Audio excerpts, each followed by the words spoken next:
Hello, my beautiful guys and dolls, and welcome to an episode of Before the Curtain. I'm your host, Abbie Campbell, and we will be diving into the world of live entertainment. We will uncover what it takes to put on a show, and artists will reveal their stories of how their creations went from idea to reality. We are determined to uncover everything that happens before the curtain. Joining us today is a man with remarkable talent and from whom I've learned a great deal. Starting off as a young artist in a boy band known as LMNT, that is capital LMNT, this talented artist has evolved into one of the most incredible speakers, hosts, and MCs I personally have ever seen. Known as The Voice in Las Vegas, he has an uncanny ability to read a room and bring unmatched charisma. His positive energy has led him to share the stage with entertainment icons like Pitbull, Adam Levine, Gwen Stefani, Bruno Mars, and Katy Perry. He's been on the stages of Wynn Resorts, MGM, Sands Venetians, Caesars Entertainment, and Station Casinos. His magnetic stage presence has led him all over the world, hosting events for the Human Rights Campaign, Make-A-Wish Foundation, the Children's Discovery Museum, Nevada School of the Arts, and the American Cancer Society. Sharing the stage with us today, please help me welcome to the mic the wonderful, the amazing Bryan Chan. Thank you. Thank you, Abigail. I feel that, that was a very nice introduction. Thank you. I appreciate that. Absolutely. And correct me if I'm wrong, because I left this out of the introduction, but your kind of first transition into being more of an MC host was more when you got hired for Chippendales.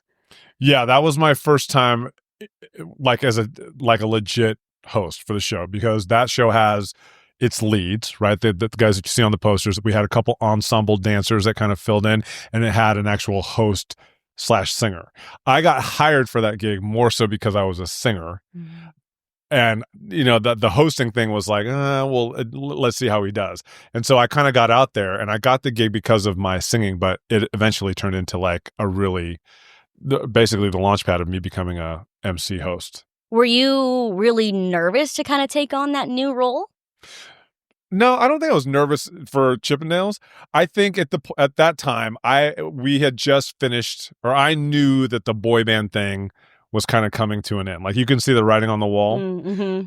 I think by the time I came to audition, Backstreet had officially broken up, NSYNC had officially broken up. So it was kind of the writing was on the wall, and this opportunity came up, and the publicist for Chippendales happened to be a huge boy band fan. So she had actually come to several of our concerts and introduced herself, and we had just kept in contact. And I just remember I was somewhere in the Midwest, and I got a call from her, and she goes, "Hey, would you ever be interested, or would you ever consider coming to sing or be the host for the Chippendale show?" And I remember just being like, I am a recording artist. I am signed to Atlantic Records. We are on tour, right? And I look back on it and I was like, okay, I didn't say that, but that's what I was thinking. And I was like, no, no, thank you. And then literally a couple minutes after I hung up the phone, I go, God, I could look at our calendar and I can see that our gigs were getting less and less, right? Mm-hmm. And I could just tell that maybe this was a time for me to figure out what the next step was going to be. So I ended up calling her back and I said, you know what? Why don't you tell me a little bit more about it? She goes, well, it's tough for me to explain what it is. Why don't you come to Vegas and why don't you come to audition? And I think you're going to like it. So just based on the hunch, I got on a plane a week later. I flew in. I went straight from the airport to the Rio. And I remember walking into the theater. And this is midday.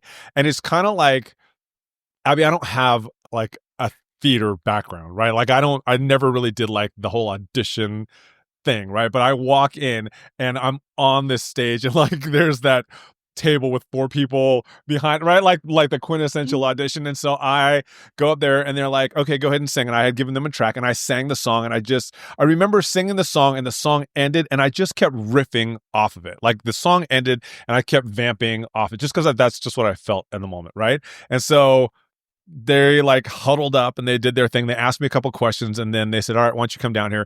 And I went down to the table and they're like, well, why don't we do this? We really like you. We think that you'd be a good fit. So why don't you do this? Why don't you stay and watch the show?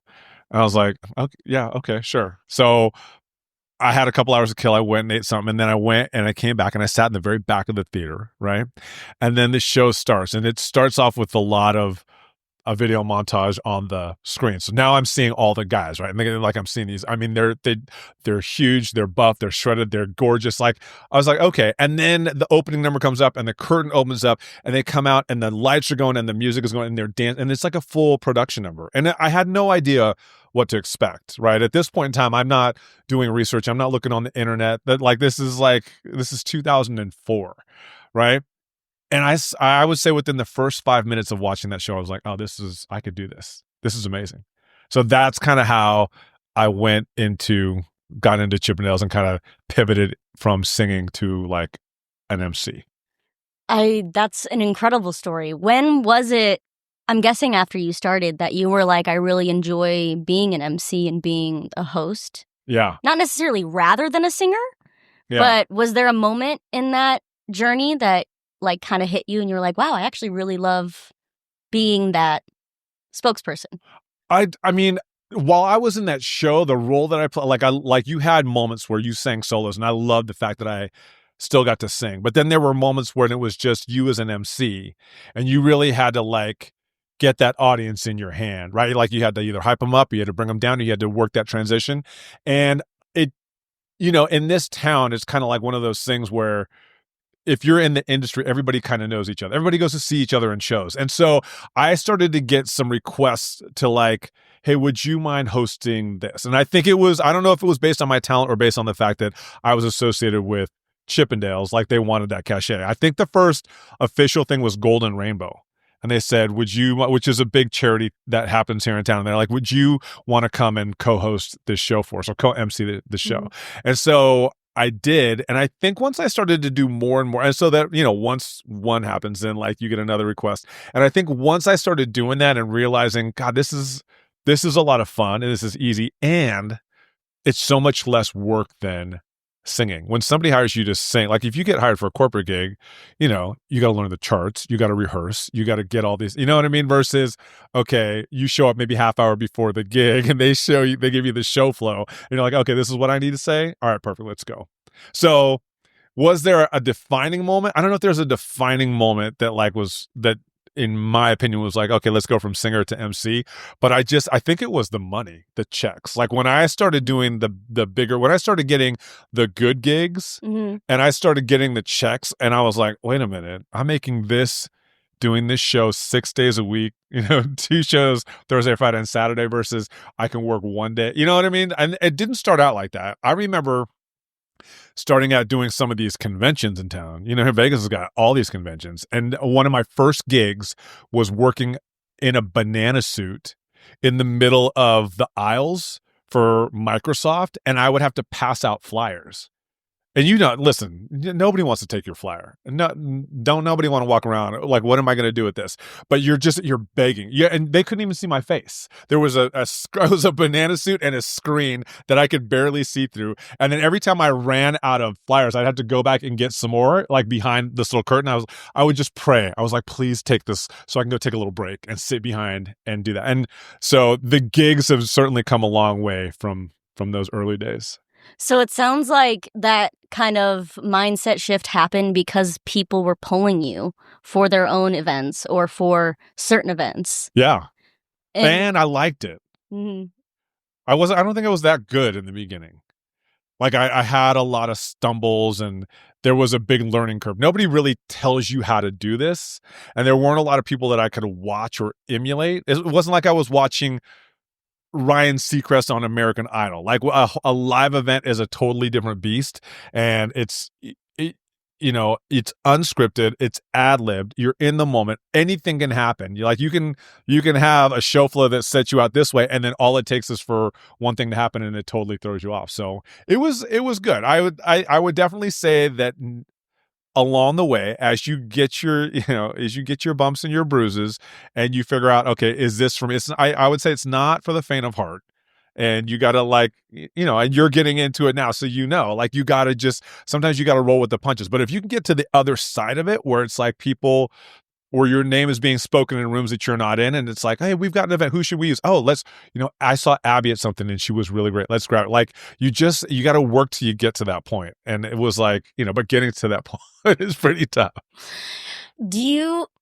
And this is like a really specific question, but how long do you think it took from your starting point to get to that point of like confidence in running an event or even a show? Oh God.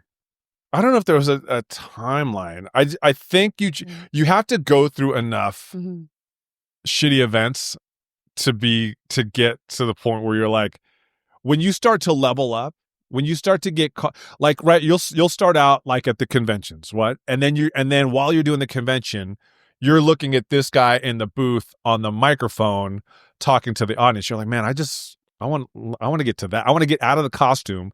I want to get on the stage, and I want to go do what that guy does because he's speaking one time every hour, right? And then you see that gig, and then the next thing is, somebody doing it in the huge convention center, doing it for Coca-Cola when they're introducing the CEO, and right, they work 10 minutes and then they're done for the day. So every time, like, you can see the finish line. You just try to keep leveling up, and I would say it took me at least 3 years before I started to really get the good gigs. Just by trial and error. By trial and error, and I mean, I think in any industry, your reputation is going to speak volumes, right? So all it takes is you to do one bad gig, or all it takes is for you to show up late, or be a diva, or be difficult to work with. And I always, in the back of my mind, was like, let me just, whether the check was $20 or $200, it still got the same amount of effort and commitment from me. And I knew if I just kind of attacked it that way, that it would pay off in the end. And it did. Because sometimes you do that $20 gig and it's like the right person sees you, or the person that worked that gig moves over to another company, and they're like, Bryan was great. He was fantastic to work with. So always show up. Always show up. Always be on. It's always an audition. Always. Truth. Yeah. Because like you said, you really never know. Now, with all of these different types of events, and even as you're learning, or even now, actually, let's go with as you're learning. Okay. As you're learning and getting into it, was there ever any events that you maybe approached it with, I don't want to say the wrong energy, right? But like the Chippendales energy is probably very different from like Make-A-Wish Foundation type energy. Yeah. Was that difficult to understand, or were you like, oh no, I kind of already get it? No, I think there's an awareness. Like I always approach emceeing in the sense of, I am an extension of whatever that client or whatever that company is, right? Excuse me. I see a mistake I see sometimes with other MCs, if I were to give like a critique, is sometimes they make it about them. They're like, I'm so funny, let me put my jokes in here, or this is my personality, which is fine. It should be a reflection of you. But sometimes when you do that and it overshadows the company or the client or their mission, then it's kind of like, sometimes you don't get asked back. So I always am very aware. I always did my homework. I never walked into something without knowing like who the client was, what their mission was, what is their branding, what are their colors. Like, I remember one time I had worn a blue suit and the company's logo was red. And I did that because I guessed the logos that I had looked at were the old ones. And I didn't do enough research. I researched, but I didn't do enough. So no, I didn't have any mishaps, if that's what you were asking for. Luckily, knock on wood. I remember one time I kind of misspoke. I'll just say, I had McDonald's was a client one time, and we were all in a Zoom call, a group chat, and we were talking about how to open it up, or they wanted a funny joke. They wanted like a funny moment here. And so they're brainstorming, okay, what could this bit be? And just joking. I made a casual, I was like, well, we can talk about, like, we're not going to serve dessert because our ice cream machine is down. Or, like I wasn't even being serious. I was just saying that. And they're like, no. I was like, oh, hold on. Hold on a second. Is my mouth big enough to put this in? And, sometimes people, you have to read the room. That's your whole job as MC. You got to read the room. In that moment, I misread the room. I thought we were all close enough where they would know that I was joking, and they did not. No, I was joking. Oh, God. But that's, also a super important learning moment. Not the ice cream. Hey guys, what about we do this? They were like, he knows too much. Anyway, that's really, where did you pick up that skill of doing research? Was it just one of those things like, oh, I don't know, let me just research? Or was it ever something you picked up along the way? No, I mean, I know, again, very specific question. No, it's okay. I don't mind that. Here's the thing. In my career, I can, and we don't have enough time on your podcast to go through it, but there are specific things I remember of being in certain situations where I was not considered the top choice. Like I wasn't the pick, right? But something would happen and I would get the opportunity. And whenever I got the opportunity, I worked my ass off to prove to everybody that I should have been been considered, or I should have been first in line, or I should have been the one that did this role, right? And so I always, probably from that, I've always gone into my gigs with the mentality of always be the most prepared and the hardest worker in the room. I might not be your first pick. I might not be your ideal, but give me a shot and I'm going to show you why I'm not going to let you down. That's an incredible lesson and a great mindset to have, especially in the industry that we're in, because it can be so easy to just, ride on your talent and be like, well, Yeah. Of course they picked me. I'm great. Yeah. But then to also be able to bring even more to the table and, again, exceed their expectations if they even had any is wise, smart, and also reaffirms to them that they did pick a good person to be doing what they're doing. Yeah. Was there ever a point, so far at least, that you were like, this is getting too hard, or I'm hitting a spot where I don't know if I can do this anymore? Or has it always just been, this is what I'm made to do and I love it and it's sunshine and rainbows? No, I don't think, I'm lucky because it's the time. I always joke with my other friends who have different, more traditional work, that I don't have the stress that most people have, right? Like I don't carry things home with me. When I go to the gig, I take care of the gig, I host the event, I run the tournament, I do the charity, but then as soon as it's over, like it's done and I go home and I'm not taking work home with me. And I don't know, I don't think, I want to knock on wood because I don't want to say it, but like I feel like I've been blessed that I've been able to take like large workloads and work with a diverse roster of clients, and it hasn't been too much. Not yet. Sometimes the event in the moment, you'll feel like there's a lot. You and I have worked a couple gigs with some clients that always the last minute changes, or they want we've had several meetings and several conference calls and emails went out and this is how we're going to do it, and then the day of they want to make a change and they want to switch something up. That's always frustrating, but again, when you're prepared and you're willing to roll with the punches and you realize, okay, at the end of the day, it's what my client wants. Like you just make it happen. Mm-hmm. Just make it happen. And then with the mindset of at the end of this gig, it's over and I'm done and I'll go to the next one. Truth. And you talked about not taking work home with you. Was that always easy for you to just not take work home with you? To like kind of like emotionally detach, not like in a negative way, but in a like, this is out of my hands now, it's over, I don't need to worry about it. Is it easy? Was that easy for me? Yeah, was that easy for you? Oh, I love that. I love that part of like what I do. I love not taking anything home. I think the biggest thing that people would not believe or would not understand about me is that I truly am an introvert.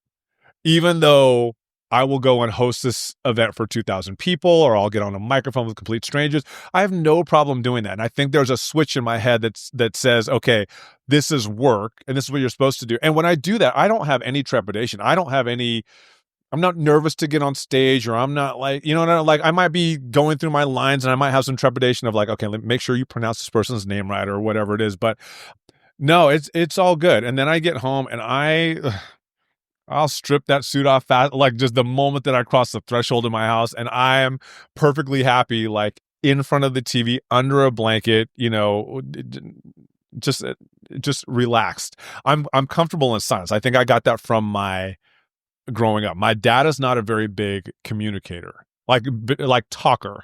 He communicates in other ways. And so we could be sitting growing up at the dinner table and having a full meal without anybody saying anything. And that's not because anybody was mad. That's just how it was, right? And so I'm comfortable in the silence. And so I'm okay with that. I can be on a road trip with you and we can go drive from Vegas to LA and I might not say 2 words and I'm fine. I'm not mad at you. I'm not upset. I'm not whatever. I'm just kind of in my own thing. But yeah, I can turn it off pretty quick. That's so interesting. Yeah. If I invited you to Thanksgiving at my house or a holiday where my family is there, and we have a big family, we're all around the table. I'm the quietest one there. I'm more of a listener than I'm a talker in my personal life. Wow, how the tables have turned. because you only know me in the work environment, right? Yeah. So yeah, and if you ask any of my friends, they're like, Bryan is so boring. He's the most boring. And I'm fine with that. I own that. But, okay, I'm going to tie these things together. Because I feel like being a great listener and not talking, and then knowing when you need to talk and being able to read a room. Because without the skill of listening and observing, you wouldn't be able to speak to a room and to a group of people or a crowd of people if you didn't have the opposite. Right. At least that's what I am interpreting from the outside of your life, looking at you, is that's probably a very important part of why you're also so good at what you do, because you are a listener and you are an observer. And I feel like that's an easy way to pick up, I don't want to say social cues, but the energy of the room. You couldn't read the energy of the room if you barged in and, took over the energy of the room. Absolutely. Right? Absolutely. So it's very interesting and refreshing to hear that as well, because life's about balance. You have your really outspoken moments and then your really quiet moments, and I don't know if you've ever thought that way, but that's what it sounds like. Well, and so should we tell the audience that we work together? Should we discuss that, right? Yeah, absolutely. So you've seen me, right? And I can get in general. When I'm working, my level. If it's from 1 to 10, I'm usually at a 12. And I have to be weary of that because sometimes I feel I have to be at a 12 because it's my job to bring that up. Usually a room or an event does not start up. It starts here and you've got to bring it up, right? There's this YouTube video or this reel. I wish I could bring it or reference it, but it's what's da da dum da dum da. You know that song?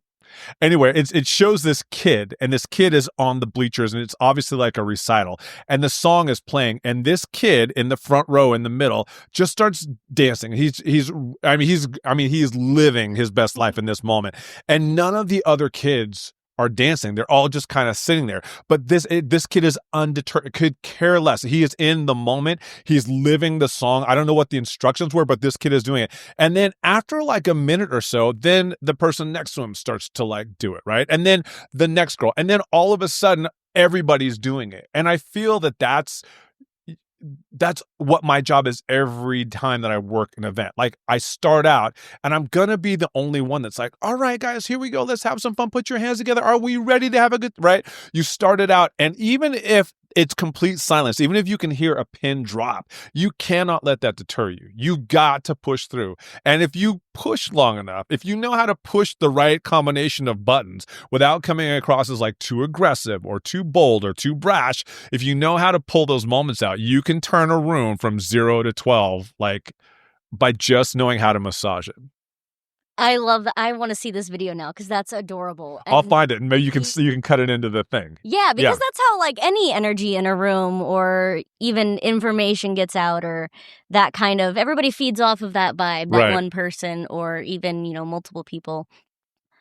I don't know why I'm feeling to ask this question, but that kind of, have you ever felt like you've had to, do that in your personal life? Is that easy to kind of have that skill and that observation? If you walked into a negative room or something like that, have you used that skill to turn the energy around? Yeah. I definitely have. But I also am sometimes sometimes it's not your place to do that, right? Sometimes you can walk into a room and maybe that's what the energy is, and that's not on a personal level. Like, just because I can do that professionally doesn't mean every room I walk into, I want to be the one that's got to like feed the energy off. But I definitely use that in my personal relationships when I feel like, okay, we need to turn our attitude around. We need to focus on this versus that. Like, let's all rally around that. So yeah, I definitely use those skills in life. I don't like to be. It's easy for people to be like, all right, we're going to get together. We're going to have a party. Bryan, will you MC it? Will you be the one? Will you lead game night or whatever? And it's just like, I could, but I don't want to. Listen, I get it. That's the same thing of like whenever I go, if I ever go to any like work events, because I do work for a gym and, we'll go to parties or something, or anytime I'm around people that aren't dancers or performers, it's can you dance for us? Yeah, it doesn't. I'm in a cocktail dress and we are. This is Thanksgiving. Like, come on, guys. Yeah. I get it. They come from a good place. Yeah, that's because they love it. It's because, it's because we do a great job that they want to see that. And they're proud of you. Exactly. And they know you're talented. And if they didn't believe in you or if they thought you were terrible, they wouldn't ask you, right? So there's that side of it. But the other part of it is like, no, I'm not on the clock right now, or I'm not getting a check, or I just want to relax, or I just want to be normal. I just want to like blend in. I don't want to stand out right now. I really don't. I 100% understand that. I'm gonna wait. No. I'm gonna ask this question before I change the topic. Okay. Before my brain gets too excited, has there been any other things, topics, skills, perspective that you've learned along your journey as an MC that you could apply to other areas of your life? That's a good question. Whether it be like negotiating with clients or, learning how to negotiate with other people, or just things, just random skill. Well, I think to that point, to what you just said, like dealing right now with the majority of the clients that I work with, the guests or the clients or the people at these events, like they're like, I'm with like millionaires, business owners, like entrepreneurs, like some of the smartest, brightest, sometimes richest people. I think what I've learned is that on a human level, I could talk to them the same way I could somebody that doesn't have all those things. And at the end of the day, they're just people, right? So I think sometimes maybe before I got to where I'm at or have had the experiences I've had, I might have been like intimidated by, the owner of a multi-million-dollar company, or, the celebrity, right? Like celebrities that I see on TV, and just being able to interact with them and realizing, okay, I can talk to them like I would a normal person. So that's been a good lesson that I've learned that I can take away from my experience. Yeah, because I still get intimidated when I have to walk into the wind. And whether it's something that I'm usually covering or doing something that you cannot be there for because you believed in me and asked me to do the job, I still walk in and I'm like, oh my gosh, these people, they love Bryan. Like, I still think that, but it's also probably because I'm still fresh on it. But you should, I hope that you, and we should talk about that. Like, we shouldn't just glaze over that, but what we do, you should never be like, oh, well, they're used to Bryan, so I should try to be Bryan. Absolutely not. You should 100% be you. And the fact that you are you, and the fact that you bring your own personality and do your own spin on it, is the reason why I think they love you. And the reason why they have said, okay, you can't do it. Let's see if Abbie can do it, right? So let's go. Let's just let's rewind, right? I don't know if we're gonna cut this thing up or not, but it was New Year's Eve, and I want to say 3 years ago, or 2. It had to be 3. It wasn't 2, right? 3 years ago. So welcome into the window of my personal life, friends. Okay, so we're gonna open the window. So 3 years ago, at New Year's Eve, for Win, and we always do a huge New Year's Eve party, and there's a big production. And so how it works with New Year's Eve is that there's always a headliner, right? But before that headliner comes out at 11, we do a production, and I always come in like the last 3 days, whereas the dancers and everybody, they've been rehearsing like for weeks. I come in the last 3 days, and so I have a very short amount of time, and I just want to meet everybody. Like I want to like know who's on the stage with me, who's doing all this stuff. And you just had this energy, and I remember just saying hi and saying, "Hi, I'm Bryan," and you're like, "Hey, I'm Abbie," and then I think you were like, "What are you doing?" Right? Because I'm sure you were like, "What is this guy doing in the dressing room? Like, where are you showing up on this 72 hours to go before showtime?" And I said, "Oh, I'm the MC. I'm going to be hosting." And you're like, "Oh my gosh, I'm an MC. I want to be an MC." And I think at the time you were doing something for Enchant. Okay. Yeah, they needed a last minute MC for their stage, and I was like, "I've never done it. I'll try it." And you were like, "Oh my gosh, I want to MC. That's what I want to do." And in that moment, in those 3 or 4 seconds, just your smile and your confidence and your energy that came off to me, I was like, "You know what?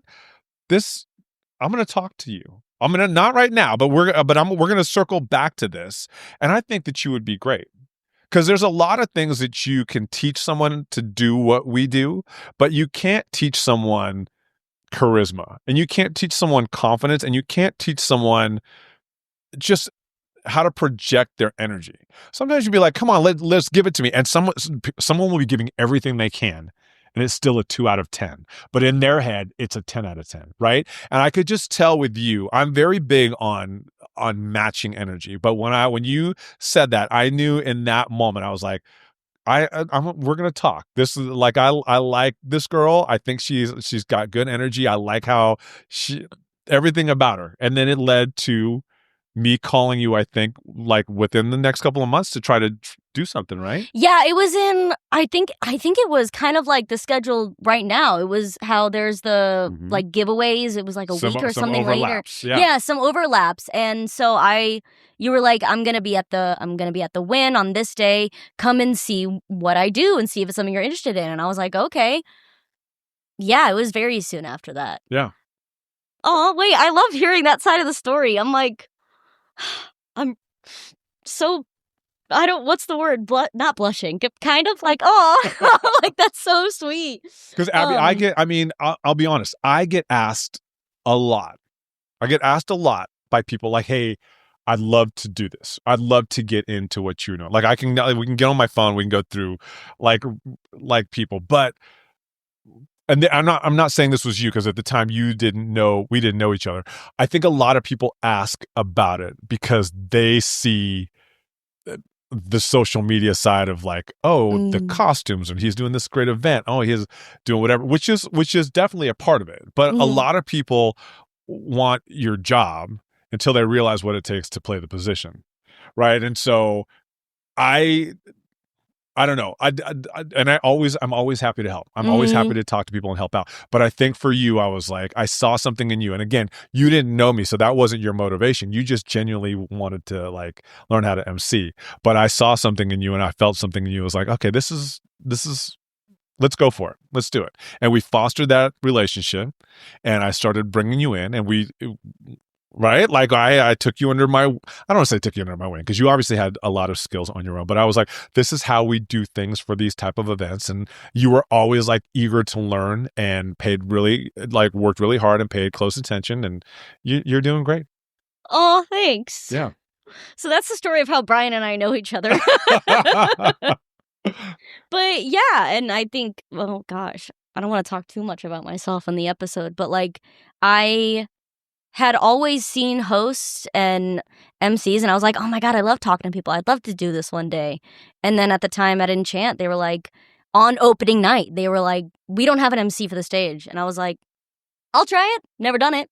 Let's find out. And I realized that I loved it. And then, yeah, I saw you at New Year's, and I was like, I don't have anything to lose. Might as well ask. And if it works, great. And if it doesn't, hey, maybe it's not meant to be, or maybe I'll run into somebody else that is the right, I don't want to say the right fit, but somebody else that might be able to chat with me. And it just worked out really well. And I'm very lucky to have found and come across someone who you've had so much experience and so much learning curve that it was so easy to learn from you, and you were able to relay the information so well, obviously, because that's your job. But it was, and I'm so humbled that you see it all that way, because that makes my heart happy, because I'm just I don't know, I'm happy to be here. But what you did, so for example, what you did in that moment when you were at Enchant and they're like, we need an MC, and you put your hand up, 99.999% of the people wouldn't do that. They just wouldn't put themselves out there. So I don't want to take this quote because it's not my quote, but I always refer back to it.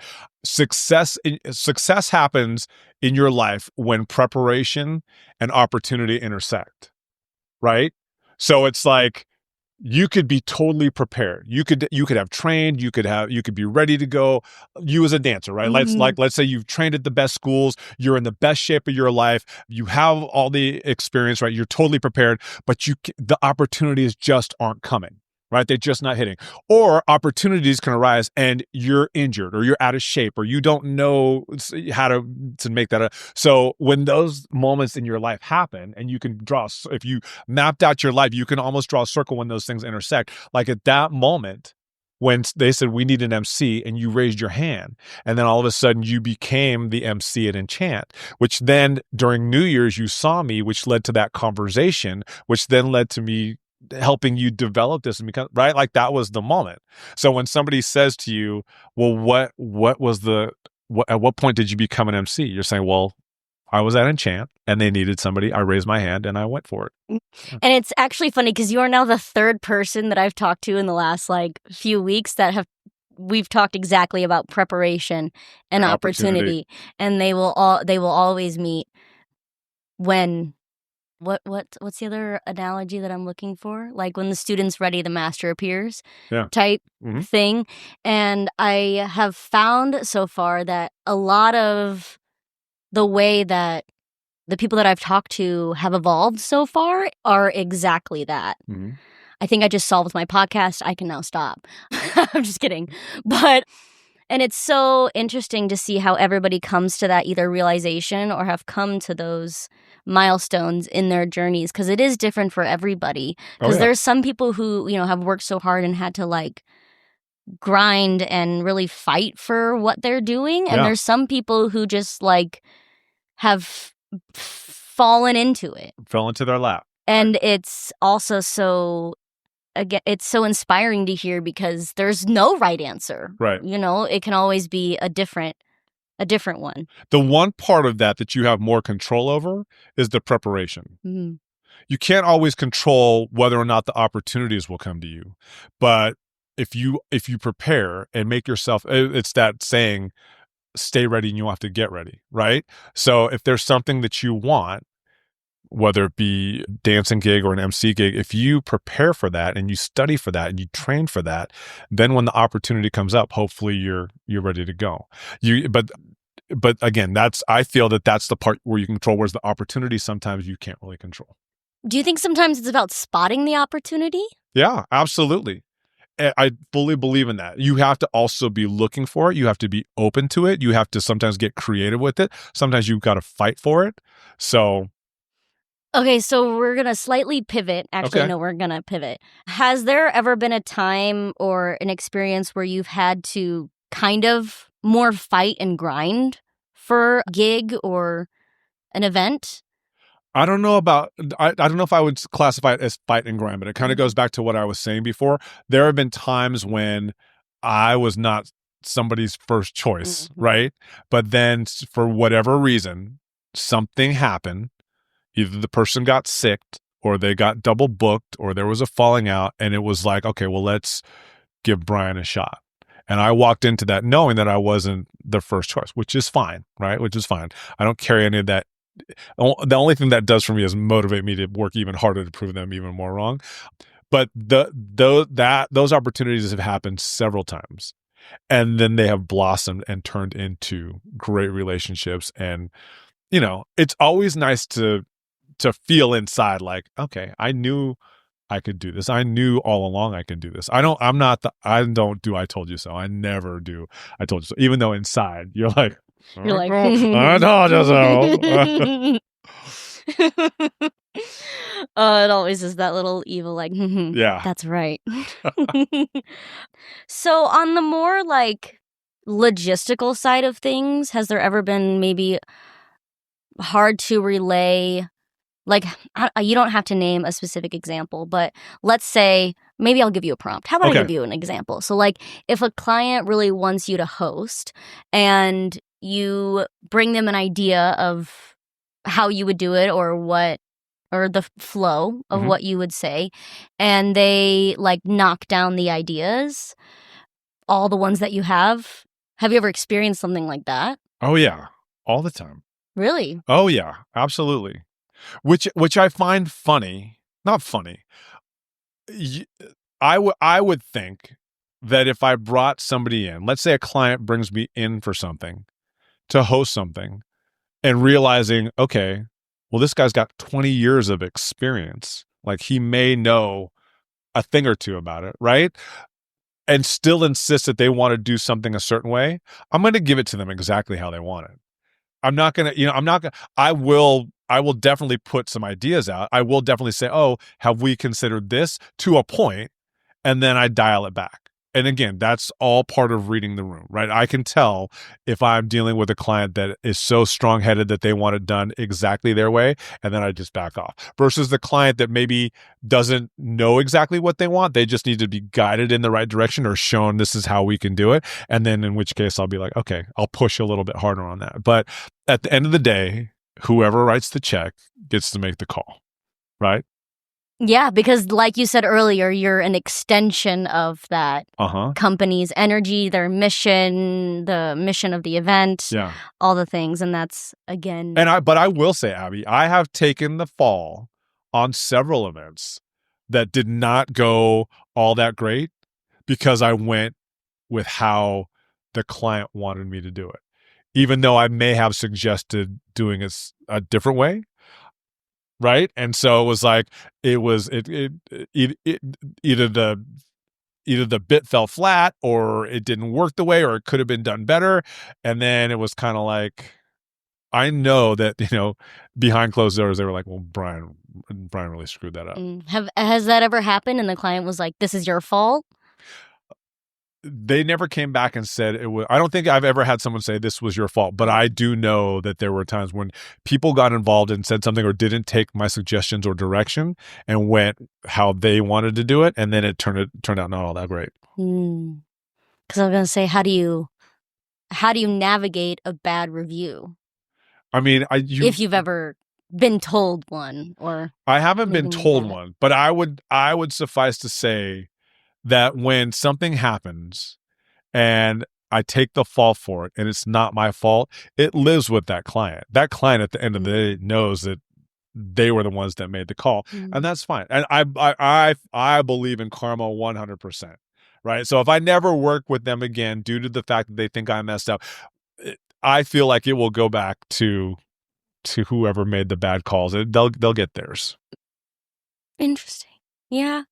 I hear that, and it's one of those, you gotta let the kids fall, right? So they learn how to walk. Listen, sometimes all you can do is hope that next time you host an event, now you know. Yeah, exactly. Right? Yeah.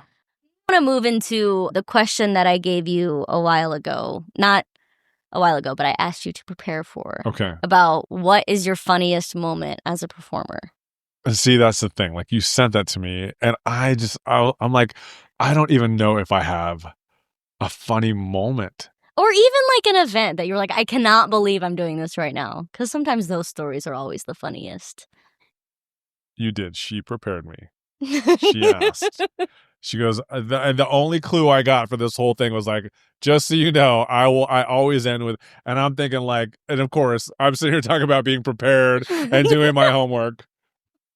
I don't know if I have a funny, okay, so, I have embarrassing moments. I don't have a funny moment. I remember one, We were on tour, and I was with my group, it's pronounced element, by the way. Element? Like the word element without. Oh my God, I'm Yeah, so sorry. that's okay. No, that's okay. A lot The of whole people. podcast is ruined. A lot. We gotta start the episode. Oh, hold on a second. Rewind. I didn't know what to say. You were saying it. I was like, should I say something? I should have asked. No, that's okay. Anyway, so we were on tour with Element, and we were opening for Britney Spears. It was the biggest tour in North America at the time, and she had all these tricks, and she had this long thrush that went out into the arena, right? So because we were one of our opening acts, we got to use some of those tricks. So we opened our thing with this hatch that opened up like this out in the middle of the thrush. So we went out there. And when you're on the road, it's fun and it's amazing. And that was a great time. But you are literally like doing a show, getting on the bus, trucking to the next city, you wake up early to do all the press and the interview. You know, it's a lot going on. So we were there and we got up, and I always opened up where did the intro, right? So the stage opens up, the music's playing, we're about to do our first number, and I'm like, "What's up, NYC?"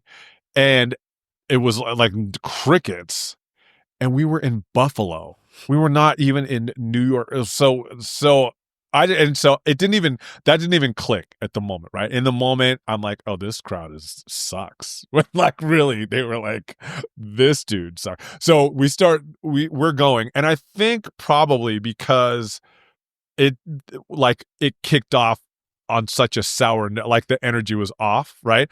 We were doing our choreography, and we were a boy band, right? So we were doing legit, and I'm no dancer, by the way. I can fake my way through. So everybody was kind of off. So we went back to grab our microphones, and my bandmate grabbed his microphone, and he did something that he didn't normally do.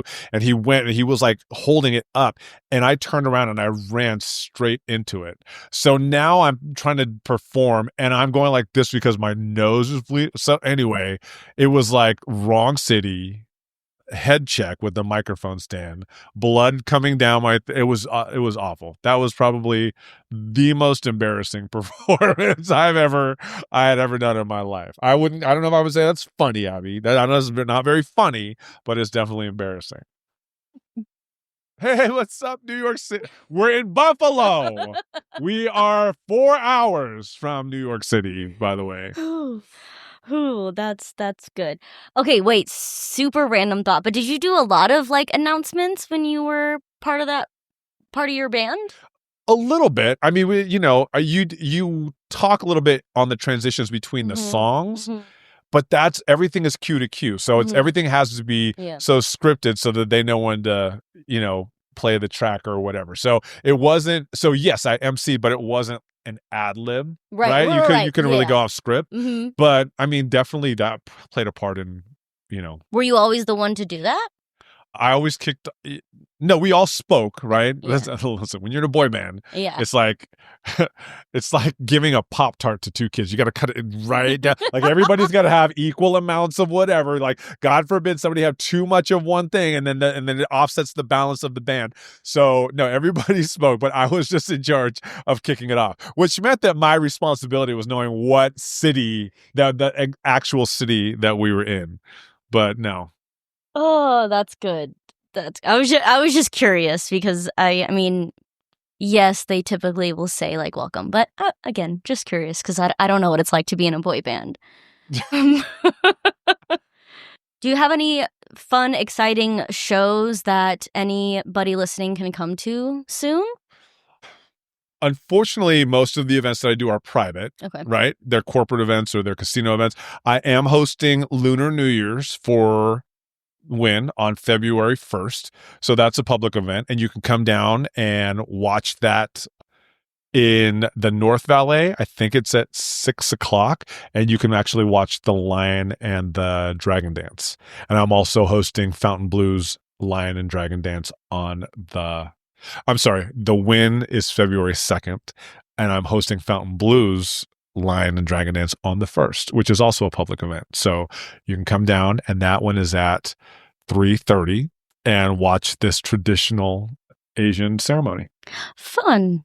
And if anybody is interested in following you or looking at I don't know who's listening. Maybe somebody wants to hire an MC or a host.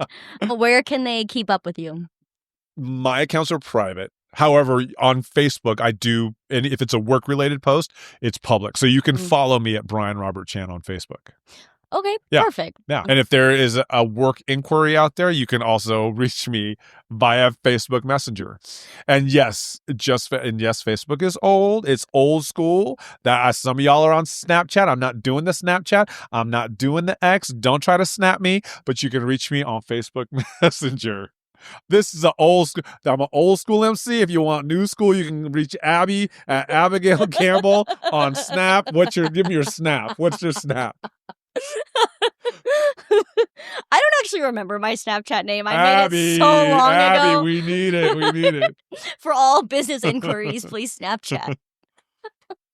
Oh, that'd be funny. Well, Bryan, thank you so much for spending your time here and sharing your story and all of your journey with us today. Thank you for having me, Abbie. It was a pleasure. And I'm really excited when you asked me to do this. And I was like, I have never done an in-person podcast, by the way. You were my very first one. I've only done one other one was through Zoom. And actually, when you asked me to do it, I was like, oh, okay, sure. And I just assumed we would be audio only. I didn't even realize we would be. It didn't click for whatever reason. But I'm honored to do this. I'm excited for your journey. I'm very proud of you. And thank you for having me. Oh, thank you. Well, yeah, I mean, sorry, now I'm going to go on a slight tangent. So tease, it's not actually over. But you probably do one of the, I say, hardest jobs out there. Like, so many people are so afraid of public speaking. And so many people are afraid to go on that journey. And you know, kind of like you said earlier, there's a certain energy and you have to have and bring, and it's really hard to teach that. So, and you run a room, you run the event, and you create so much for shows, for productions, and that is amazing. How could I not have you here to talk about that and talk about your experience? Because that is, again, one of the coolest skills out there. It's a hard skill. Thank you. I'm glad. I'm glad that it's hard, because that makes it right. Like, gives me a little bit of job security. But again, I am always happy to talk to people or help people out wherever I can, and I'm excited to see where this journey takes you. Thank you so much for listening to this episode of Before the Curtain. Please be sure to rate, review, and subscribe wherever it is you listen to the podcast. We love to hear your virtual round of applause. If you know of a production or artist that deserves to have their story told, send us an email or message us on Instagram by clicking the link in the description.